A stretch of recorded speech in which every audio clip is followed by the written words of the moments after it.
જય શ્રી કૃષ્ણ બહેનો, આજે આપણે જોઈશું નાગપંચમીનું વ્રત અને તેની વાર્તા।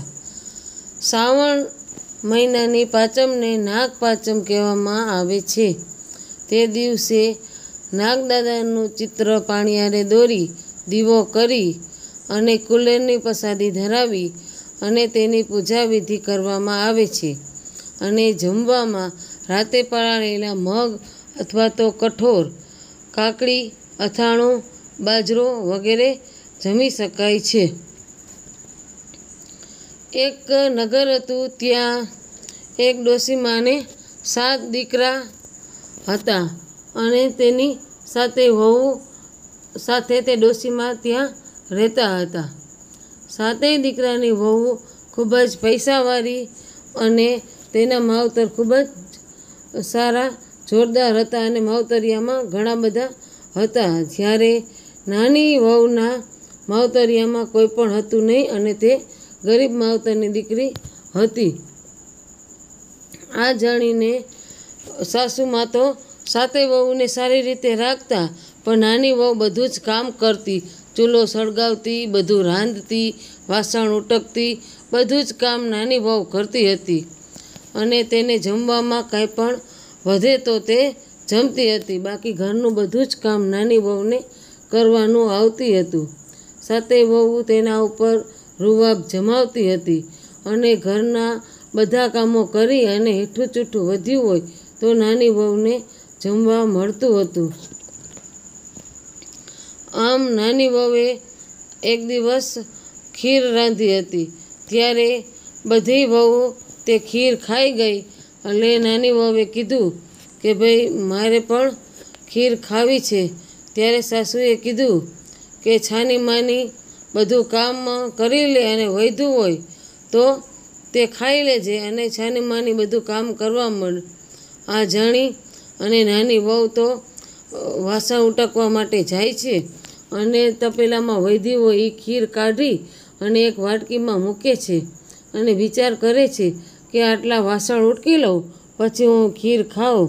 ત્યારે તે આ બાજુ જ્યાં ઝાડ નીચે મૂકી છે ત્યાં તો એક નાગણને ભૂખ લાગી હતી, તે આ ખીર ખાઈ જાય છે અને વહુ બિચારી વાસણ ઉટકીને આવે છે તો જોવે છે તો વાટકામાં ખીર મળતી નથી અને નાગણ જોવે છે રાફડામાંથી બહાર કે ભાઈ આ ખીર હું ખાઈ ગઈ છું તો નક્કી આ વહુ આવશે અને મને ગાળો દેશે અને શરાપ દેશે।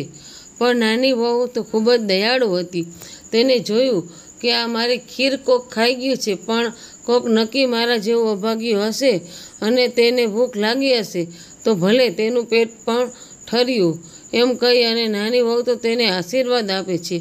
તેમ આ બધું નાગણી જોઈ અને તે ખુશ થાય છે કે ના, અને એના ઉપર રાજી થાય છે અને એને પ્રસન્ન થાય છે અને કહે છે કે બેન માગ તારે શું જોઈએ છે? ત્યારે વહુ એને કહે છે કે બેન અમે તો દુખિયારા છીએ અને મારે સારા દિવસો જાય છે, પણ મારે માવતરમાં કોઈ જ નથી।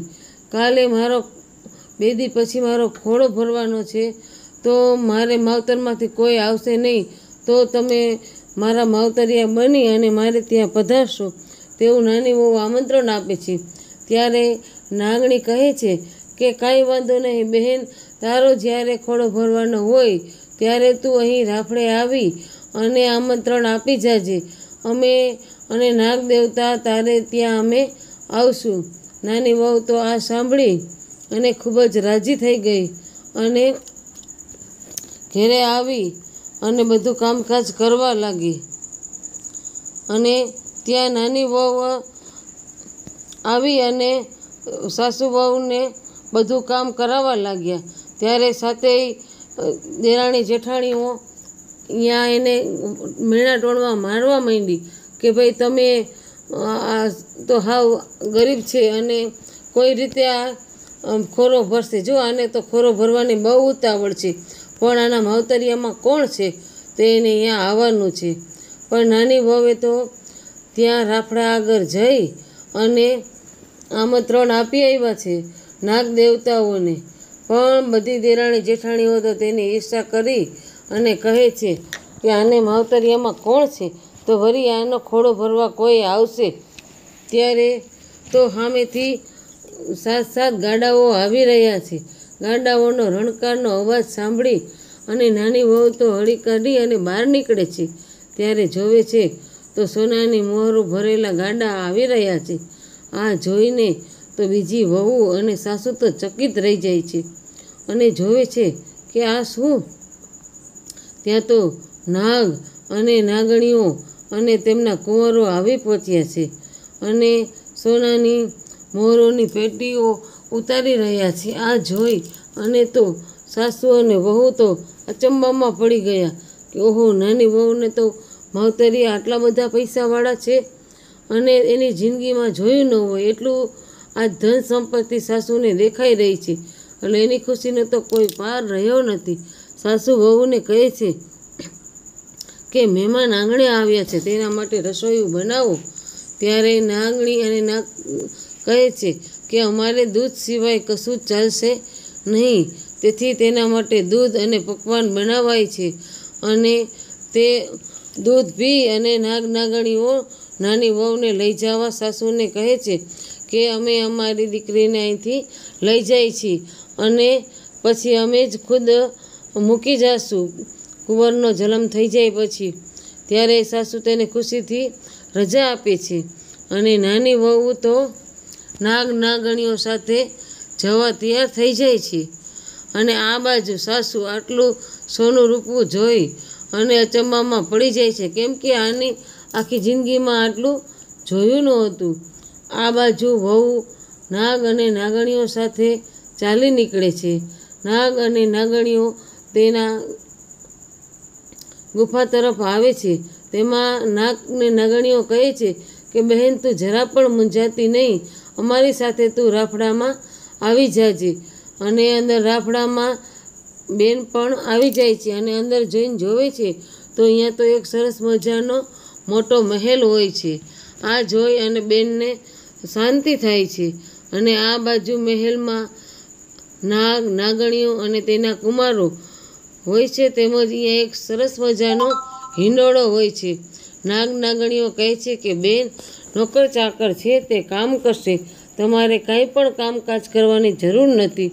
તમે અહીંયા હિંડોળે હિંચકા ખાઓ અને તમારી તબિયત સાચવો અને આ ઘંટડી વગાડી અને આ નાગકુમારોને દૂધ પીવાનું તમે ભૂલશો નહીં અને નાગકુમારોને દૂધ પીવાનું કામ તમે કરજો.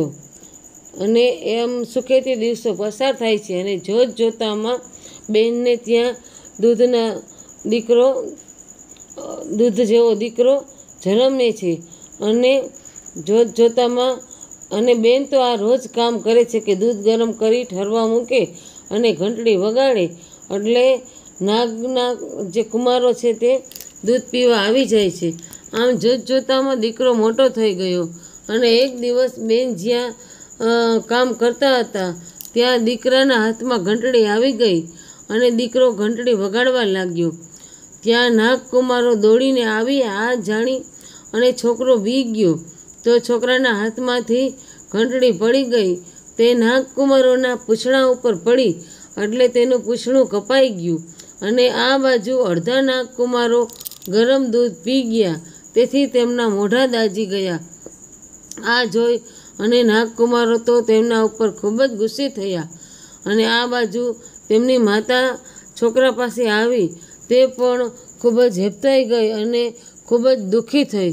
પણ થાય શું, હવે તે છોકરાને લઈ લે છે અને નાગની અને નાગકુમારો ત્યાં આવે છે અને તે કહે છે કે બેન, હવે હું થોડા દિવસ પછી તમને તમારી સાસુને ત્યાં મૂકવા આવીશ. આમ જાણી અને બહેનને નાગ અને નાગણીઓ પોતાના ઘરે મૂકી જાય છે. પણ આ બાજુ નાગકુમારોના મનમાંથી વેર ઝેર જાતા નથી. તે કહે છે કે અહીંયા તો નાગ અને નાગણીએ બેનને બચાવી લીધા, પણ તેના સાસરે કોણ બચાવશે? અમે તેના સાસરે જઈ અને તેને કરડશું. તે બંને કુમારો તેના સાસરે બહેન પાછળ જાય છે અને પાછળથી સંતાઈને જુએ છે. ત્યારે બહેન તો પોતાનું કામ કરતી હોય છે. ત્યાં બહેનને ઉમરામાં આવતા ઠેસ લાગે છે.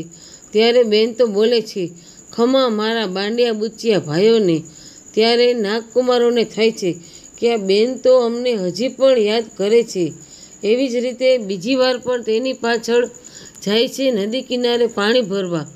ત્યારે પણ બેનને ઠેસ આવે છે અને બેન કહે છે, ખમા મારા બાંડિયા બુચિયા ભાઈઓને. ત્યારે નાગકુમારોને અહેસાસ થાય છે કે બેન તો હજી પણ અમને આશીર્વાદ આપે છે અને હજી પણ અમને યાદ કરે છે. તો બેન તો ખૂબ જ સારા છે. બેનના છોકરાનું અમારે રક્ષણ કરવું જોઈએ. આ બાજુ બેનનો બાળક રમતો હતો. ત્યારે રમતા રમતા જેઠાણીએ ચૂલા ઉપર મૂકેલું દૂધ ઢોરાઈ જાય છે. ત્યારે જેઠાણી મેણા ટોણા મારે છે કે તમે તો પૈસાવાળાના માવતર છો, તમારે તો આવી જશે ગાયો, પણ અમારા ભાગના દૂધનું શું? ત્યારે બહેન છોકરાને લઈ અને નાગણી પાસે જાય છે. ત્યારે નાગણી કહે છે કે બેન તમે 3 દિવસ પછી હું આવું છું અને તમે ઘરે જઈ અને વાળ બંધાવો. આ બાજુ ત્રીજા દિવસે નાગણીઓ ગાયો લઈ અને આવે છે અને સાથે નાગકુમારો પણ અનેક ગાયો લઈ આવે છે.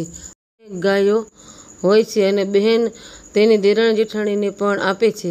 આમ હે નાગ દેવતા, જેવા વહુને ફળ્યા તેવા સૌને ફળજો. જય નાગ દેવતા.